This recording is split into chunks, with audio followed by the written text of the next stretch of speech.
We're going to hear next from the Z-Chain guys, so Palash and Suresh, talking about enabling blockchain as a service for joint interest billing, asset tracking, and exchange. Please help me welcome Palash and Suresh.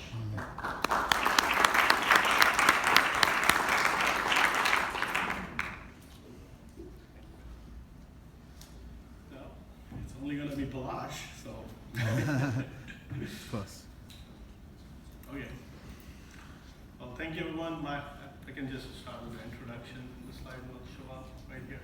So my name is Palash. I drive a startup company called Z-Chain. We have been in business for 9 months, and I've been doing blockchain enterprise level for various big customers from the last 3 years. I come from a lot of cloud DevOps background. Have been doing a lot of multi-tenancy for really big enterprises. Was head of cloud services for a multinational company for North America, and read about blockchain 2-3 years ago, and kind of felt that this is the way I really want to ride.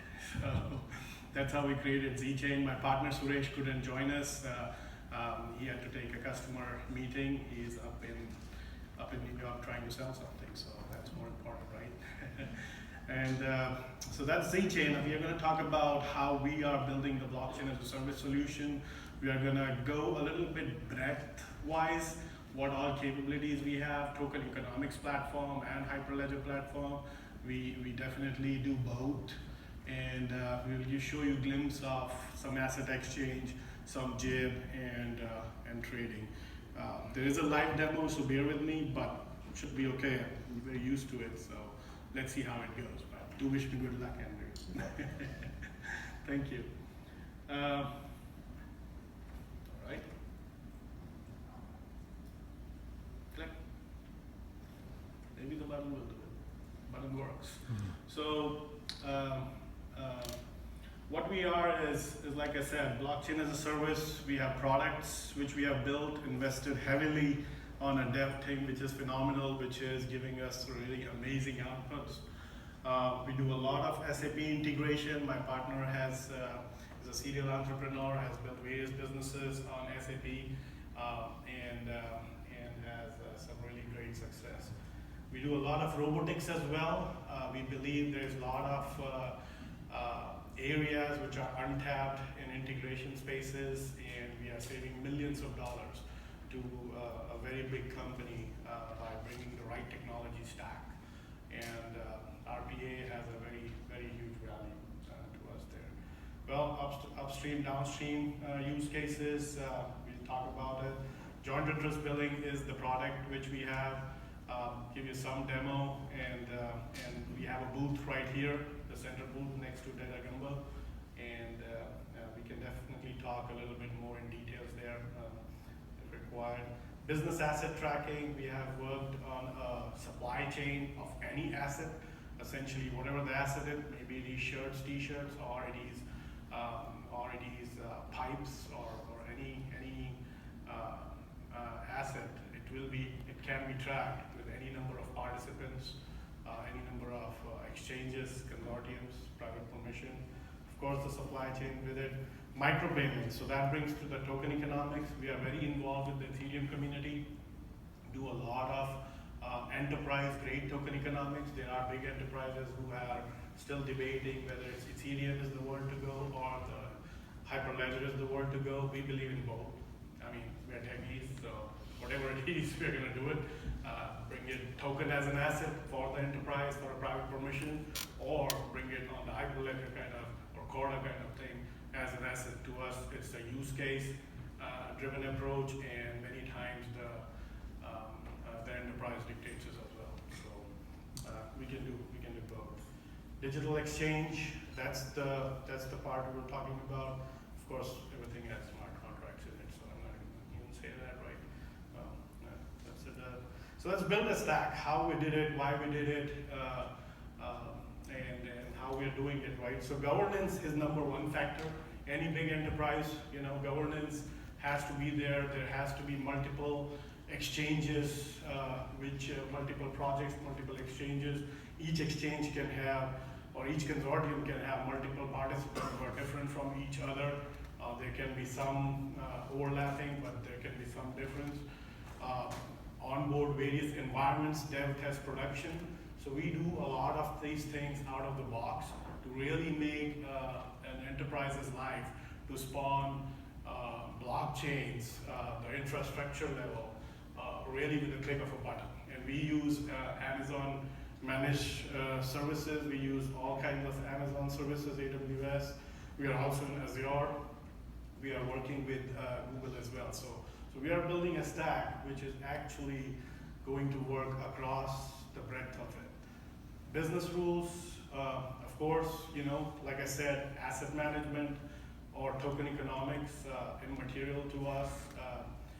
We are going to equally continue to invest on both sides, and we have our own reasons to do that. So any of these protocols, if you've heard about it, I'm not going to say their names out loud, but all out of the box are supported. Like I said, all the blockchains on any cloud. We call it a true blockchain BaaS solution. Integrated with our API and SDK, we built these applications, which are, some of them are live in pilots at some places. Business Asset Tracker is the supply chain part of it. The digital asset exchange is the token economics magic of it, and then the JIB is our oil and gas entry point. We do a lot of integration. My partner is not here, but he is the SAP expert. 25 years just in that, in and out around it. Material master, article master, integration with SAP with the various user exits, or whether it is change orders or some things, the complicated approval workflows, the asset lifecycle history, which lives on a master platform. We are every day integrating with it, and it can and it will become extremely complicated as soon as you try to become a pilot blockchain project or a production blockchain project. So talk to us about it. Looking at you. So we do a lot of bots. I love it. The more I talk to my really young bot practice lead, the more excited I get about it. The crazy guy has done LinkedIn botting and just sends connections, and just crazy things can be done with the bot in enterprises for solving bigger problems. There are millions of dollars which can be saved by using the right bots, and we already are doing that for our customers. JIB,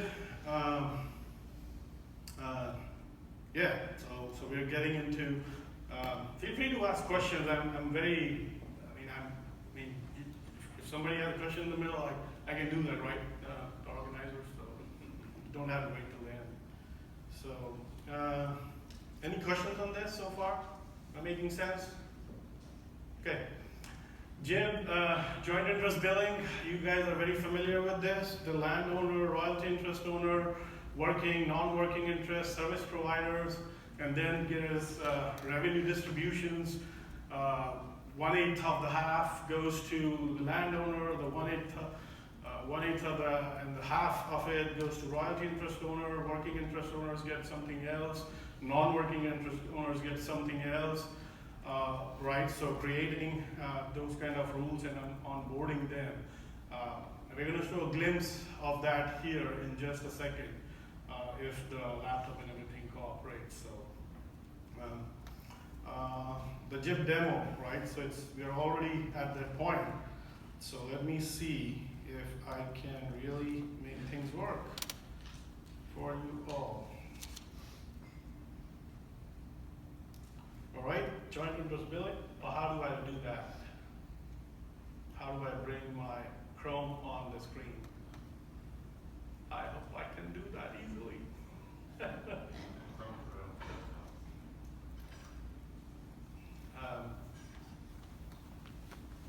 All right, so basically in the JIB, while John is figuring it out, I just want my Chrome on the screen.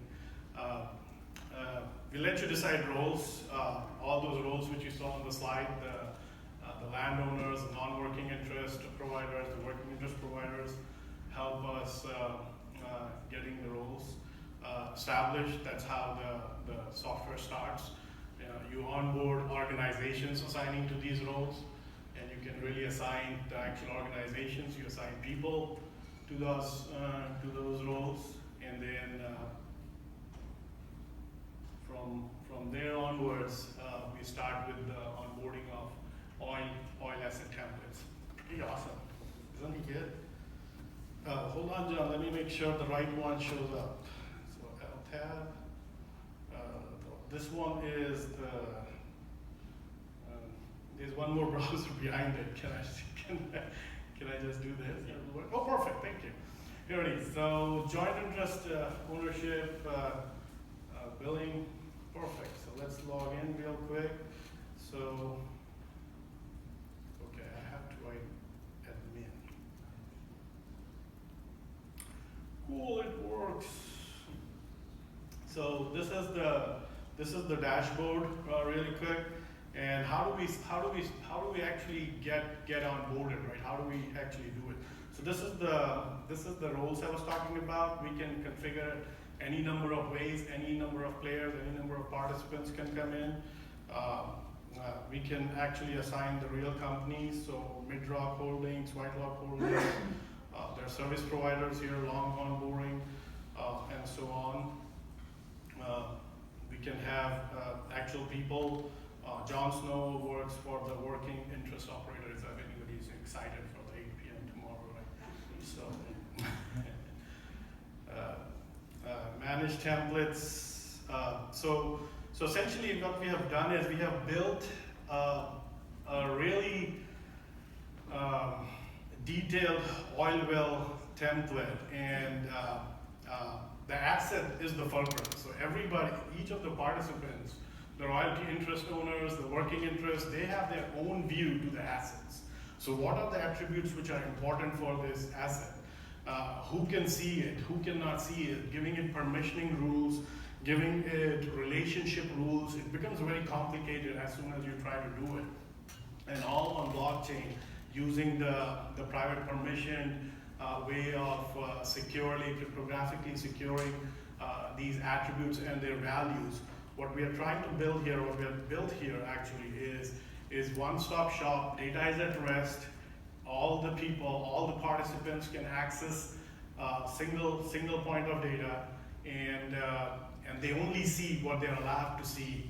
They only have the authority, the permissioning, which we have set as the business admin. So when he goes and a particular user search an asset, he can only see his attributes. So a lot of permissioning, a lot of hard work went into this to bring it to this kind of detailed. So we have permissions, assets, relationships, workflow, approvals, whatnot. You can go to royalty interest and you see the percentage of revenue kind of thing, what he needs. You can go to working interest owner, he is interested in net mineral acres, whatever attributes there are, and we can create, it is very configurable, so we can create new attributes, we can create new groups per participant, for everything, and whatnot. So that's a quick look at the JIP part of it. Let me log out of this view, show another view here. So if you log in as a business user, once this is configured, which takes us like 2 weeks, depending upon the requirements and how different they are, 2 to 4 weeks to onboard the first couple of assets. It goes per asset per month is our subscription model, really simple. And then once the admin has set up, the business admin has set up, the users can start going in and start using, putting the file, the actual transaction data into, so say this ARING is the well, you can actually go in and really quickly create new and start doing the transaction data into it. So change of transfer type, revenue changes, whatever it is, billing period, invoices, generate, and do really crazy things with it. So that's, oh, I have a timer here. Like I said, we are showing a glimpse here. The product is very involved, and we won't do justice in 20 minutes. So stop by at the booth, please, to see us if you're interested in JIB and oil well management. If you remember earlier in the thing, in the presentation, I was showing, multiple consortium, multiple exchanges. So these are the few things that we are doing: master data as a service, accounts payable, loyalty points. Solar energy is one other downstream project which we are working on. We are using token economics for that one. For oil and gas, we are using Hyperledger kind of things. Those are interchangeable. So you can really create a new exchange. Each exchange will have its own participants, complete data isolation, different VPCs. Our product can go and install the database in your private cloud on Amazon. So really traversing, networking, it gets crazy. So oil and gas conference. So we have 2 nodes for this one. Total environments are 3, so you can really go and just log into dev, production, pilot, whatever it is. Number of users are 2 only, and participants are 6, right? So there are 6 companies we are actually playing this game. Here is the list of participants, tokens. So what I'm showing here is the token. So I'm switching from the Hyperledger-based technology, the JIB kind of thing, to a digital token-based economy. Now, it's always a debate, what can tokens do? And I love that debate. So stop by if you want to talk about what can tokens do. So ERC20, ERC721, right out of the box. You just click a button. If you want, I can create that token right now, or I can show the instant settlement and exchange power of the token as well, right? So we have, right out of the box, we do instant exchanges, so token exchange. Whoever are the participants on this network, and if they have approved, and whatever words or smart contract they have written to actually approve a transfer will happen right here. You can deploy the smart contracts, you can create different contracts, like for accounts payable, AFE, oil and gas, we have created contracts. You can put different attributes on the contract, royalty interest owner, or the division of it. You can create multiple environments. We have dev, test, and production here, or maybe pilot is what I'm calling today for the conference. You can switch your views from that, and you can simply have complete smart contracts deployment here, right? So it's showing that 100% of these contracts are deployed. These are the ERC 720 and the 20. So there's a fundamental difference. I don't know if everybody understands ERC 20 and 721. Maybe I should have said that. But ERC 20 is a fungible token, so all tokens are equal. 721 are unique, non-fungible tokens. So each oil well can be a 721 token as well. And then you just unload the attributes on it, and you mint the token. That can be your invoice, that can be a way of managing. And again, some brainstorming needs to be done for the token economics part. But the product, the entire stack, which we call zLedger stack, is lets you do and lets you create and innovate on these tokens as whatever the business requirements are. So creating of tokens is as simple as going to the token, manage tokens. I already have 4 tokens which I created for you guys for the demo. JIB and mid and long, these are all long on holdings. Boring Company has a token for long, and the rest of those. I'm not going to go into the detail of the business case for this token in the next 1 minute. But all I'm trying to say is, if there's a reason, then we can absolutely use token economics and build it in a completely secured AWS managed blockchain in maybe your AWS account as well, right? So it comes right out of the box kind of thing. So all you have to do is go up and say add token for which participant, who is going to hold it. So the wallet and the contract goes into his account. Even the Zchain admin cannot do once it's built for him. And all you have to define is this parameter, press create, takes like less than 30 seconds and it creates. So I'm running out of time here, so nobody has asked questions. I like to be interactive, but it didn't go that way. But Yeah, Micah, go ahead. Yeah, let me let you down with that then. Rob was talking about the adoption in drilling and well site, tools being difficult just because of the personality types that are involved. Most royalty owners are not sitting in Silicon Valley. They're out where all the little wells are. How do you think with JIB automation and paying on this platform, how do you get those guys on board? It's an app. It's an app on the mobile phone. I mean, you can do that, iPad or the web-based app. We have to make it extremely simple. So I know the last part of mine was very techy, the tokens, blah, blah, but if you look at the JIP part, I hope to try to keep it at a business level where it's extremely simple for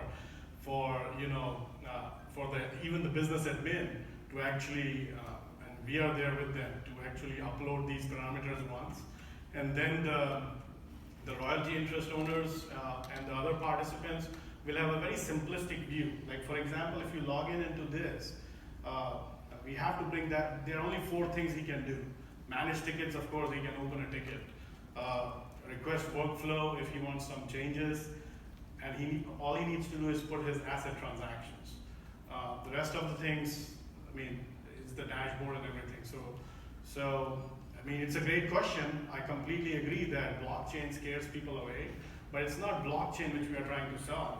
We are trying to solve a use case where everybody has transparency and legitimacy of the data and the trust on the system. So I hope that makes sense. So we try to make it like before implementation, like that 90 days, you try to be as late as possible and mess up as much as possible so that it works really good. We never mess up. Come on, where's EJ? Of course. So thank you, Micah. Absolutely. Configure it for 4 weeks, 8 weeks, 10 weeks, and then make it so simple so that the business users and the end users can use it. That's absolutely our mantra. So we want to go for it. Any last questions? Andrew's right here. Thank you, everyone. Please see me at the booth. Any questions on blockchain?